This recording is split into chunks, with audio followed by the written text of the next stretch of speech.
It is indeed a pleasure to have this privilege to play here for you. We intend to give you a very fine program, so just settle back, relax, and enjoy the moment.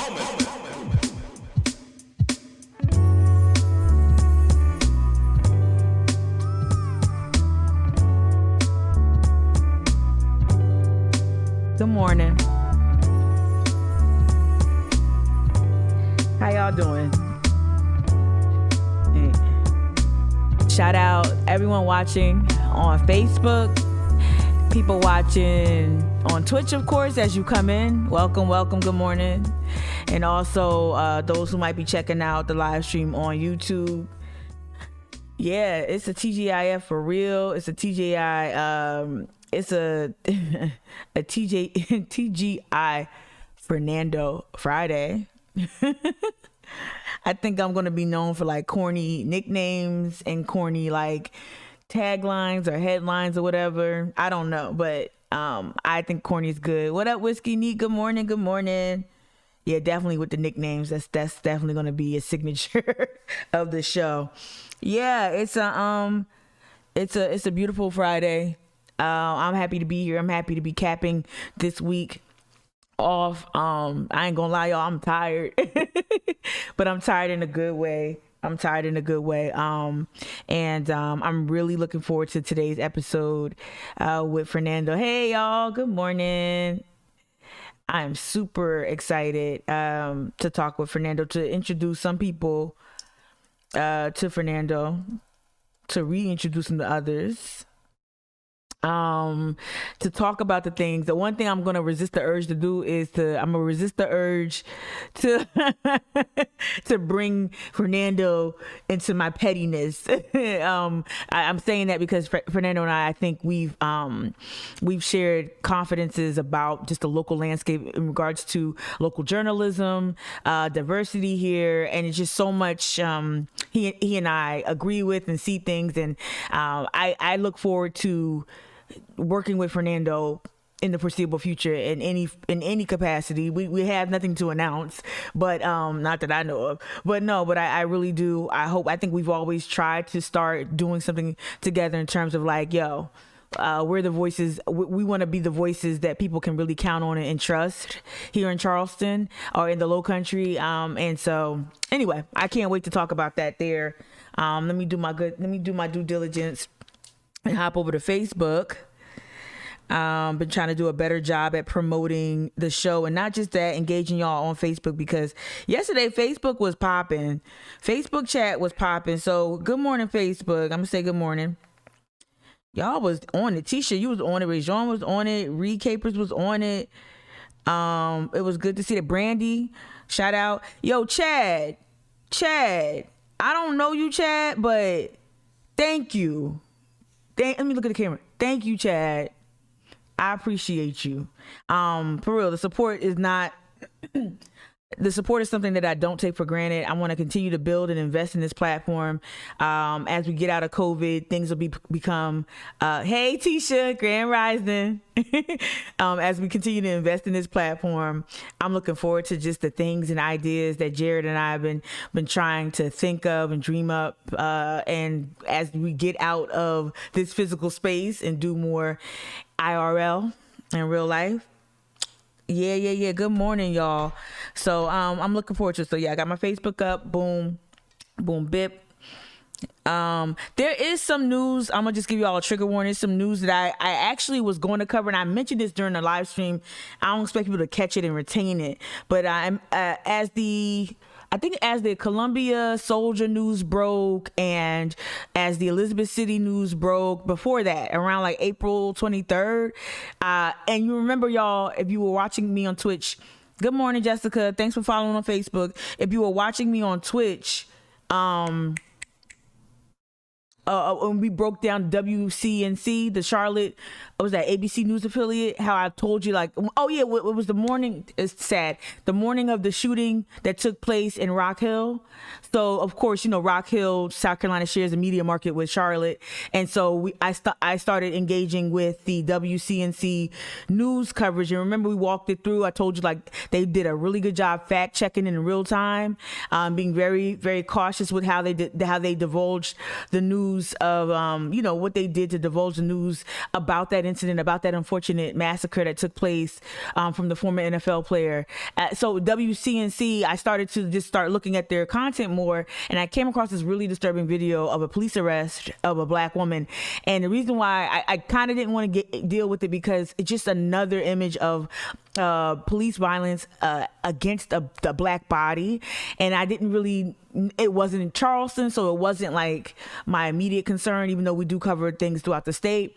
I want to always make sure that I prioritize the low country, if that makes sense. But because this case has now made national news, we will revisit that video from April 23rd. So trigger warning, just up front, it's police violence, it's violence against an elderly black woman, and it's really sad and fucked up. But this is what we're going to do. We're going to challenge power. We're going to challenge the way power flows. We're going to interrogate, why we keep seeing what we see from the police, why this type of use of force is an issue. And I will say this, not I told you so, but since I had my radio show on OWN, and I dedicated a show to breaking down the police audit, I've been really beating the same drum about use of force. And I'm going to use this clip this morning to continue that conversation about police use of force. But given that I have an interview at 8, I'm going to go ahead and get into it. Good morning, y'all. Good morning. Hey, Miss Salazar. Good morning. Buenos dias. All right. Good morning. Ooh, it's payday. Thank you, Wells Fargo. Just got an alert. Forgot it's payday. All right. Let's switch up views how we do. This is a morning show, so we're going to start your morning off right.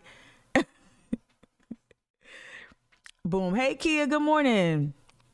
All right, so it's shout out to Charleston Weather, y'all. Make sure I say this every morning. They do not sponsor the show. I don't know Jared. I don't know Jared's politics, but I love Jared's content. I supported Charleston Weather on Patreon for a little minute. But it's locally sourced information, and if you get in the trend, locally sourced, news, local journalists, citizen journalists, trained journalists. Like, okay, I'm trying to let y'all understand how to really, navigate the media landscape here in Charleston and let you know what your options are, at least the options I trust and I like. So I like Charleston Weather, especially as hurricane season approaches. Get ready for June 1st, right? 71 degrees currently. All right. It says what's the humidity? All right. Make sure you're wearing your humectants. Wearing your glycerin. You don't have to get no fancy hyaluronic acid. Take advantage of that humidity in the air. All right, Thursday's forecast. Today high of 85. Yesterday was gorgeous. It was a breeze yesterday. Shout out Carolyn Murray from WCBD Channel 2 News. I had an interview with Carolyn for an upcoming project, and it was just beautiful to sit out in the sun with a little bit of a breeze yesterday in Charleston, right? All right, so we're going to close that out. We're going to get to your morning headlines. Here's the digital morning edition here with the Post and Courier. Encourage you, as always, to make sure when you try to access the print media, use your library card, please. The library is what bell hooks would call one of the most subversive institutions we have. Use your library card. But this is the news from the Post and Courier. Clause bans public colleges from requiring vaccination. We know that a lot of colleges throughout the country are contemplating whether or not to make it mandatory for students to become vaccinated before they come back to campus. That's an ongoing debate. I'm not interested in the debate as much as I'm just interested in watching what we do here in South Carolina. So we'll continue to have that conversation. We touched a little bit on budget talks. I'm not a budget aficionado, and so I will probably have some other voices help me contextualize some of this news. But we have a headline here: South Carolina Senate passes $10 billion with a B, $10 billion budget plan after rejecting push to incentivize COVID vaccine shots. Wow. Okay, so that's interesting news. All right, down here we have some morning highlights. South Carolina Senate gives SLED funding to investigate public corruption after Uncover project. Let me tell you something.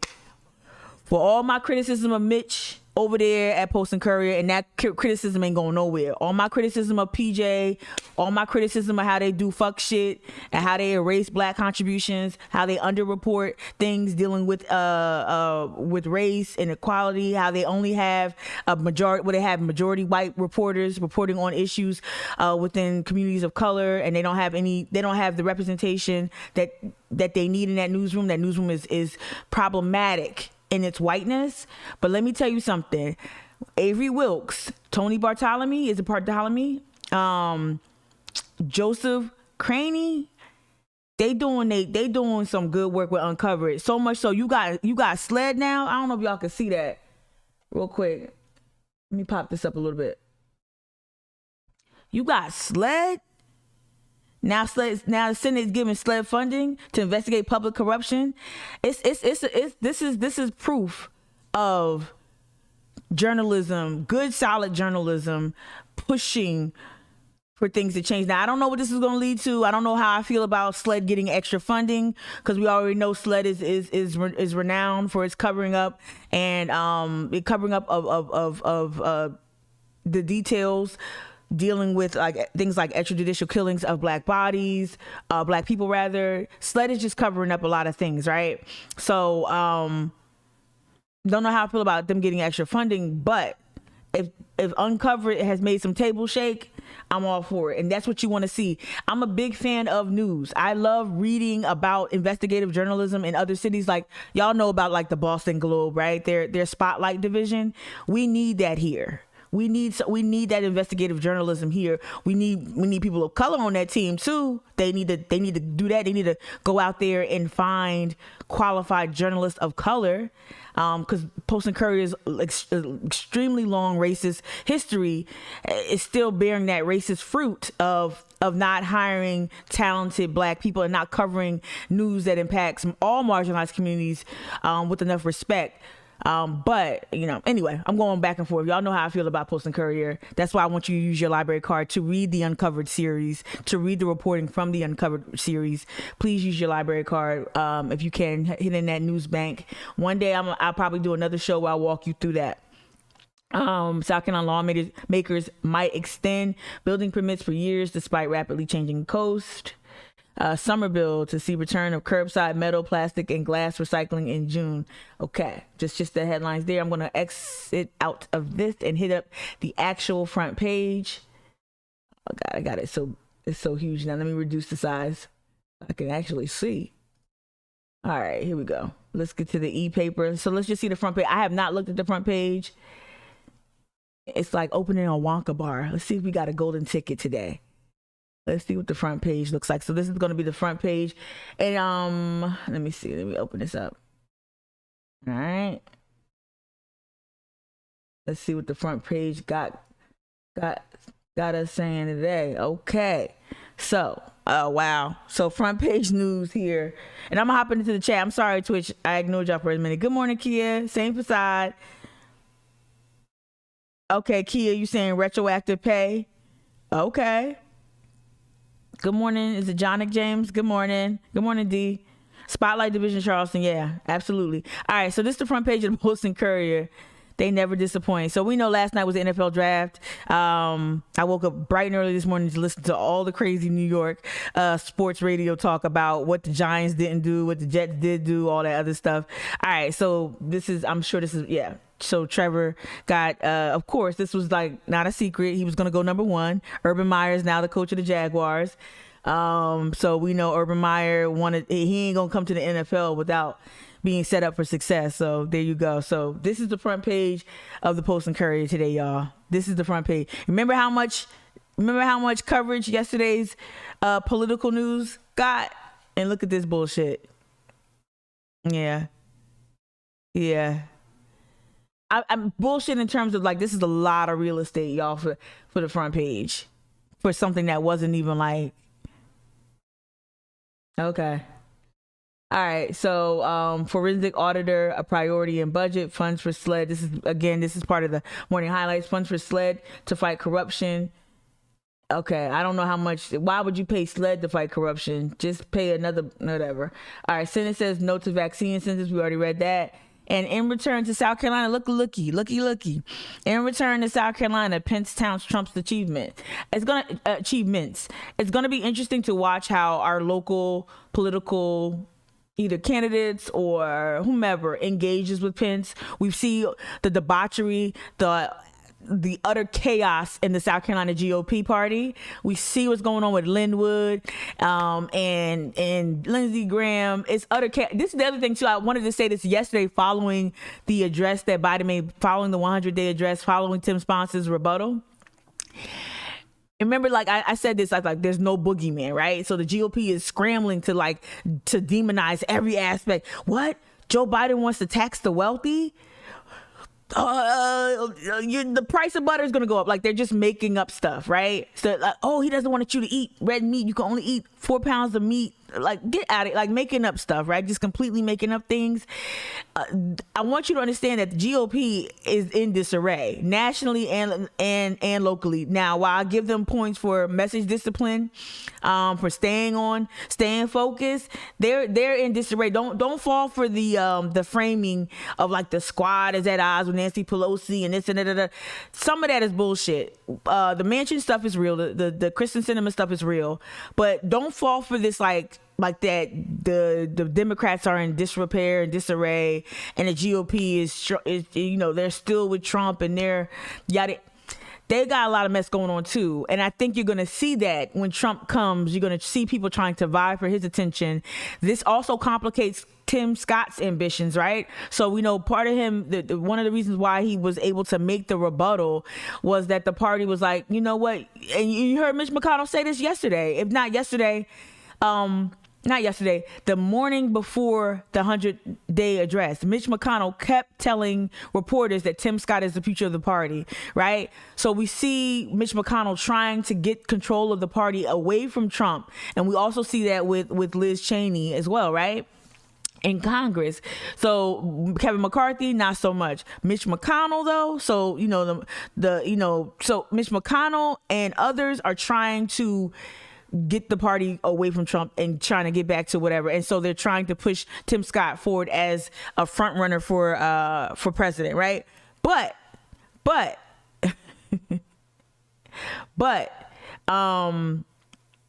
this is complicating things because I think Pence is trying to run as well. Nikki Haley has ambitions.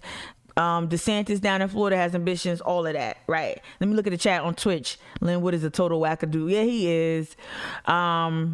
What does Trump have on Pence? I have no clue what he has on anybody. I want to watch the interview with Pence, how he feels about calling for right? Well, he doesn't. What he gonna do?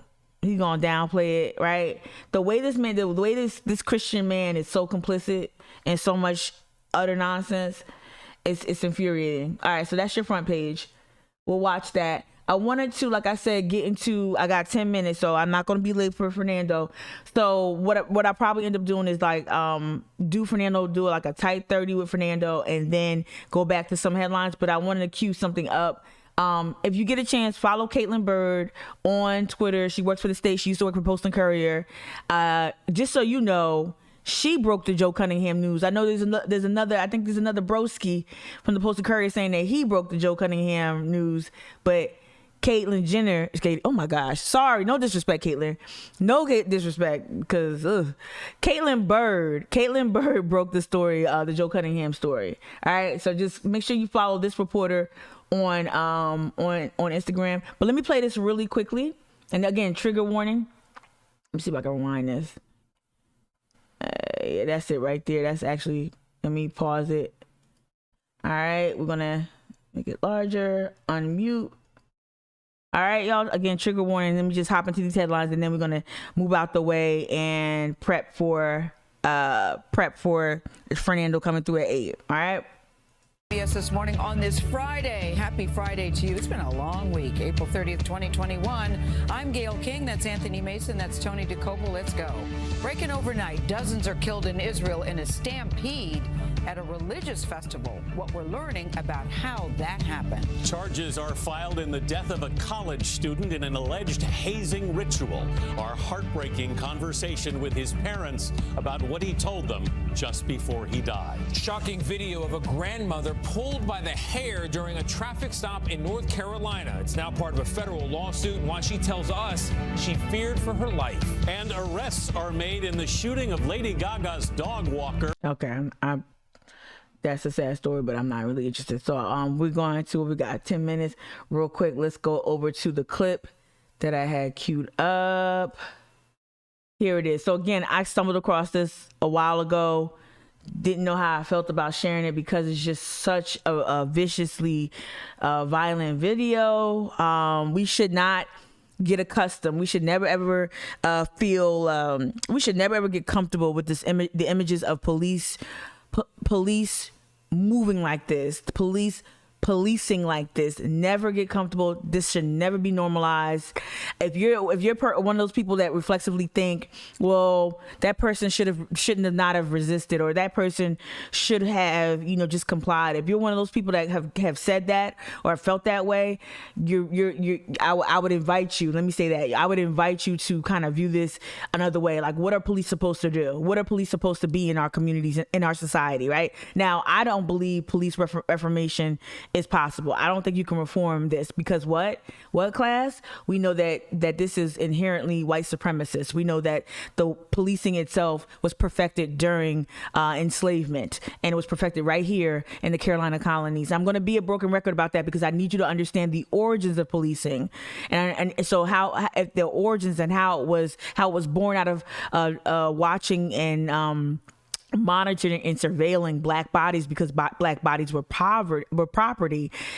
If those are the origins, you tell me what type of fruit that tree is going to bear, right? So I just want you to understand that if you ever get into the situation where you're blaming the victim first, you do some math where you start to look at, like, well, what are police supposed to do if somebody doesn't comply? Like, who wants to really get arrested? And maybe someone's disoriented. Maybe you had a grandmother that, let me just play the video, but just for those who are struggling with, well, the cops have a tough job, just we need to ask some other kinds of questions, right? A 67-year-old woman is suing after she says she was assaulted by a Rowan County deputy and 2 Salisbury officers. You're looking at body camera video during a traffic stop on I-85 back in 2019. Stephanie Bottom claims they violently pulled her from her SUV and hurt her arm. Tonight, Bottom is calling for those officers involved to be held accountable. WCNC Charlotte's Tanya Mendez spoke with Bottom to get more insight into the encounter. The woman in this case, a librarian, says she saw the blue lights in her rearview mirror, didn't actually think they were for her. She was just headed to a funeral. By the time she realized it, it was too late.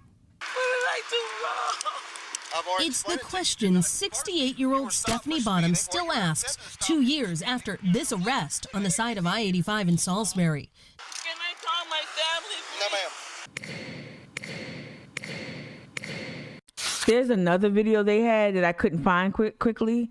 There's another video that shows it and lets you hear the cops, how they talk about her, how they before they know who's driving the car. And so you hear what the cops are saying in their patrol car, and then you see them grab her by her hair. And how many times have you not? I'm a big music player in my car, right? I'm probably gonna lose like 20% of my hearing by the time I get 60. Like I am.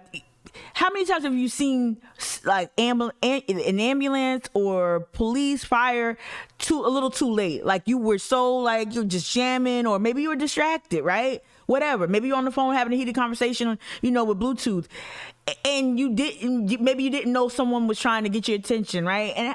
And to have that, like that happens a lot, and to take someone's I'm so fucking angry. According to this lawsuit, Bottom filed against the Salisbury Police Department and the Rowan County Sheriff's Office. Bottom was driving from Georgia to a family member's funeral in North Carolina. She admits she was speeding when she saw blue lights in her rearview mirror. I didn't know they were after me. So she kept driving. According to police, she didn't stop for at least 10 miles. You put a lot of people in danger here tonight, ma'am? No, Bottom what? says she was just trying to get to someplace safe. They didn't give me a chance to do that. But officers used spike strips to stop her car, then ran up, guns drawn, pulling her out and onto the ground in 7 seconds flat. You know, why would they treat an old woman like this? Why would they treat wouldn't anyone like that? Your daughter, your sister, your mother, your aunt, you know, in this way. Bottom's rotator cuff torn in the takedown. She says she laid on the ground without medical attention for nearly an hour, watching while officers searched her car and her purse without her permission. They need to be accountable for what they did to me. The arrest leaving her scarred in more ways than one. I was in terror and in fear of my life. I just thought I was going to die. And I don't want anyone else to go through what I went through. All of the charges against Bottom wound up dropped, except for the See, that's the part that pissed me off. Except for one for failure to stop for. Like, and again, they had the other video of a WCNC. Like, they had another video of the cop. Like, you could hear the cops talking. I bet you it was right here. Yeah, I bet you. And I'm not trying to be over the top, but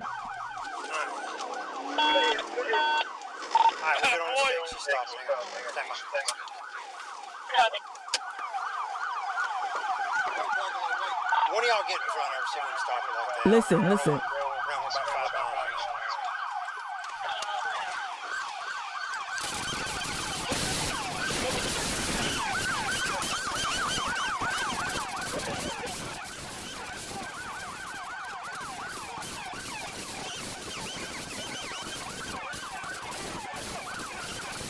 That's crazy.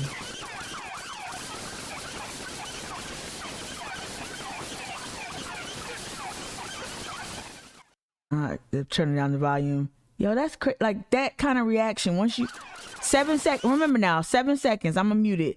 7 seconds.